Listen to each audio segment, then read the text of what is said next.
So you want to talk with your students about what you do as a reader, and to help support you in that, I have chosen a little excerpt of something I want to read, and I've put it up here on a video, and I'm going to talk through it a little bit, and I'm actually going to read out loud, even though I'll tell my students, I don't read out loud when I'm home alone, but I can read out loud right now to you to demonstrate what goes on in my head. So this is a slowing down of a normal reading.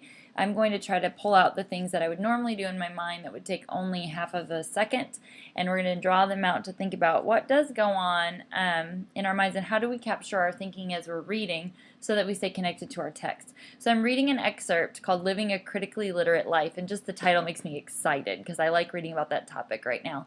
Negotiating Critical Literacies with Teachers, and as soon as I read that title, I immediately think of Vivian Vasquez's other book I love so much, though I can't think of the title. Oh, yes I can. Negotiating Critical Literacies with Young Children.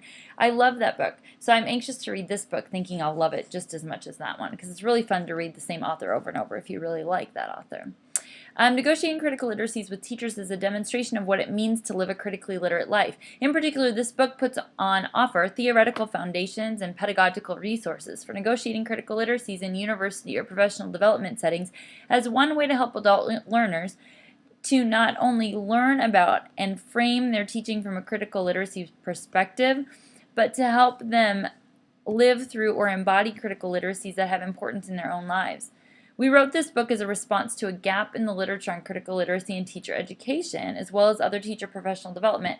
And I noticed that gap too. In fact, I just wrote a paper about the gap I see in higher ed and critical literacy, and so I'm anxious to see if they talk more about it, if I'll be able to compare it to what I wrote. So my mind went immediately to that. And now right back to the text. Specifically, this book speaks to what Dozier, Johnston, and Rogers observed, that as a profession we have not publicly articulated the nature of the alignment between our expectations for our own literate lives and our expectations for our students as literacy learners. This was reflected in the 1996 report of the National Commission on Teaching in America's Future, which noted, and I'm not familiar with that study, but I'm not getting bogged up on that detail. I'm just going to keep on going knowing some commission did a study in 1996. Universities often do not practice what they preach in terms of teaching. And immediately I think this is highly related to my everyday job as an assistant professor. I just had a conversation with someone yesterday about the division between interactive and direct teaching and what we should be modeling in teacher ed for the next generation of teachers.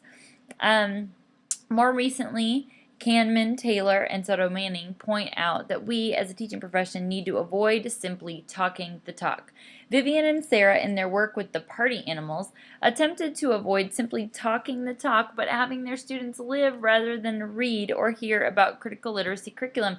And I think, who are the party animals? Should I be able to infer who they are? Is that just what they call undergrads?